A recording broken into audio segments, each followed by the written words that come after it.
ഞാൻ 2 കാര്യങ്ങൾ നിങ്ങളിൽ വിട്ടേച്ചു പോവുകയാണ്. അതിനുശേഷം നിങ്ങൾ ഒരിക്കലും എന്ത് ചെയ്യുകയില്ല? വഴി പിഴച്ചു പോവുകയില്ല. ഈ 2 കാര്യങ്ങളെ നിങ്ങൾ സ്വീകരിക്കുകയാണെങ്കിൽ നിങ്ങൾ വഴി പിഴച്ചു പോവുകയില്ല. ഏതൊക്കെയാണത്? കിതാബല്ലാഹി, ഒന്ന് അള്ളാഹുവിന്റെ കിതാബാണ്, വസുന്നത്തി, മറ്റൊന്ന് എൻ്റെ സുന്നത്തുമാണ്. അപ്പോൾ നബി സല്ലല്ലാഹു അലൈഹി വസല്ലം പറയുന്നത് 2 കാര്യങ്ങൾ നിങ്ങളിൽ വിട്ടേച്ചു പോകുന്നു, ഒന്ന് ഖുർആനും മറ്റൊന്ന് സുന്നത്തും. വലൻ യതഫറഖ, അത് രണ്ടും വേർപിരിയുകയില്ല.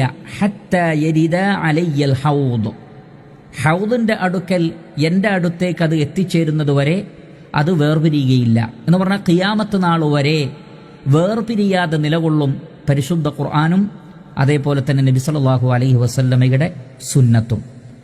ഇത് വളരെ ശ്രദ്ധേയമായ ഹദീസാണ്. പ്രധാനമായും 2 പോയിന്റുകളാണ് ഈ ഹദീസിലുള്ളത്. ഒന്നാമത്തെ പോയിന്റ്, ഇന്നി ഖദ് തറക്തു ഫീകും ഷൈഅൈനി ലൻ തദില്ലു ബഅദഹുമാ കിതാബല്ലാഹി വസുന്നതി. നബി സല്ലല്ലാഹു അലൈഹി വസല്ലമ നമ്മൾ വഴി പിഴച്ചു പോവാതിരിക്കാൻ 2 കാര്യങ്ങൾ വിട്ടേച്ചു പോകുന്നു, ഒന്ന് ഖുർആനും മറ്റൊന്ന് സുന്നത്തുമാണ്.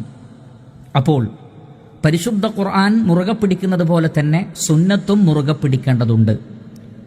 വഴികേടിൽ അകപ്പെടുന്ന ആളുകളിൽ ഉൾപ്പെട്ടുകൊണ്ട് നരകത്തിൽ പോവാതിരിക്കാൻ അതിനുള്ള വഴിയായി നബി സല്ലല്ലാഹു അലൈഹി വസല്ലം പഠിപ്പിച്ചത് പ്രവാചകന്റെ സുന്നത്തിനെ മുറുകെ പിടിക്കാനാണ്. മാ അന അലൈഹിൽ യൗമ വ അസ്ഹാബി എന്നാണ് നബി സല്ലല്ലാഹു അലൈഹി വസല്ലം പറഞ്ഞിട്ടുള്ളത്. അലൈക്കും ബിൽ ജമാഅ, നിങ്ങൾ ജമാഅത്തിന്റെ മാർഗം പിൻപറ്റണം, സഹാബത്തിന്റെ സത്യത്തിൽ യോജിച്ച ആളുകളുടെ മാർഗം പിൻപറ്റണം എന്ന് നബി സല്ലല്ലാഹു അലൈഹി വസല്ലം പറഞ്ഞിട്ടുണ്ട്.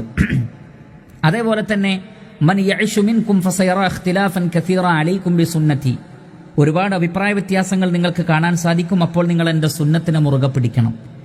ഇങ്ങനെ സുന്നത്തിനെ മുറുകെ പിടിച്ച് വഴികേടിൽ നിന്നും അഭിപ്രായ വ്യത്യാസങ്ങളിൽ നിന്നും രക്ഷപ്പെടണമെന്ന് നബി സല്ലല്ലാഹു അലൈഹി വസല്ലമ വ്യത്യസ്ത സന്ദർഭങ്ങളിൽ വ്യത്യസ്ത രൂപത്തിൽ പറഞ്ഞിട്ടുണ്ട്.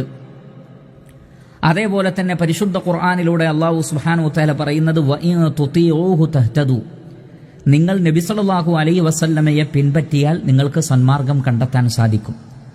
അത്തിയുല്ലാഹ വ അത്തിയുർ റസൂൽ, നിങ്ങൾ അല്ലാഹുവിനെയും അനുസരിക്കണം നബി സല്ലല്ലാഹു അലൈഹി വസല്ലമയെയും അനുസരിക്കണം. മൻ യുതിഉർ റസൂല ഫഖദ് അതാ അല്ലാഹ്, റസൂലിനെ ആരാണോ അനുസരിക്കുന്നത് അവർ അല്ലാഹുവിനെ അനുസരിച്ചിരിക്കുന്നു.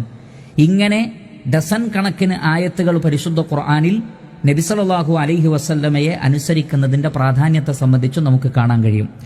അതുകൊണ്ട് തന്നെ ഒരു മനുഷ്യൻ വഴി പേച്ചു പോവാതിരിക്കാൻ, അതാണ് ലൻ തദില്ലു ബഅദഹുമ, അതിനുശേഷം നിങ്ങൾ വഴിതെറ്റിപ്പോവുകയില്ല. 2 കാര്യങ്ങൾ നമ്മൾ സ്വീകരിക്കണം. ഒന്ന് അള്ളാഹുവിന്റെ കിതാബാണ്, കിതാബ് അല്ലാഹ്. രണ്ടാമത്തത് വസുന്നത്തി, എൻ്റെ ചര്യ. നബി സല്ലല്ലാഹു അലൈഹി വസല്ലം പറയുന്നു പ്രവാചകന്റെ ചര്യയെ മുറുകെ പിടിക്കണം. അതുകൊണ്ട് ഈ ഹദീസിൽ നിന്ന് ലഭിക്കുന്ന പ്രധാനപ്പെട്ട പോയിന്റ്, നാം ജീവിതത്തിൽ വഴിപേച്ചു പോവാതിരിക്കാൻ പരിശുദ്ധ ഖുർആനിന്റെ കൂടെ സുന്നത്തിനെ മുറുകെ പിടിക്കണം. കാരണം ഖുർആനിന്റെ വ്യാഖ്യാനമാണ് നബി സല്ലല്ലാഹു അലൈഹി വസല്ലമയുടെ സുന്നത്ത്. കാന ഖുലുഖുഹു അൽ ഖുർആൻ എന്നാണ് ആയിഷ റളിയല്ലാഹു അൻഹ പറഞ്ഞത്. നബിയുടെ സ്വഭാവം എന്നത് ഖുർആനാണ്. അപ്പോൾ ഖുർആനിൽ അടങ്ങിയിട്ടുള്ള ആശയങ്ങളെ ജീവിതത്തിലൂടെ പ്രവർത്തിച്ച് കാണിച്ചു തരുന്നതാണ് മുഹമ്മദ് നബി സല്ലല്ലാഹു അലൈഹി വസല്ലമയുടെ ചര്യകൾ. അതുകൊണ്ട് ഖുർആനിനെ ശരിക്കും മനസ്സിലാക്കുവാൻ സുന്നത്തിനെ പിൻപറ്റിയേ മതിയാകൂ. ഇതാണ് ഒന്നാമത്തെ പോയിന്റ്. രണ്ടാമത്തെ പോയിന്റ്, വലൻ യതഫറഖ, ഖുർആനും സുന്നത്തും വേർപിരിയുകയില്ല. ഹത്താ യരിദ അലയ്യൽ ഹൗദ്, ഹൗദിന്റെ അടുക്കൽ അവ എത്തുന്നത് വരെ. അപ്പോൾ ഖിയാമത്ത് നാൾ വരെ, അതാണ് അതുകൊണ്ടുള്ള ഉദ്ദേശം. പരിശുദ്ധ ഖുർആനും സുന്നത്തും വേർപിരിയുകയില്ല എന്നർത്ഥം.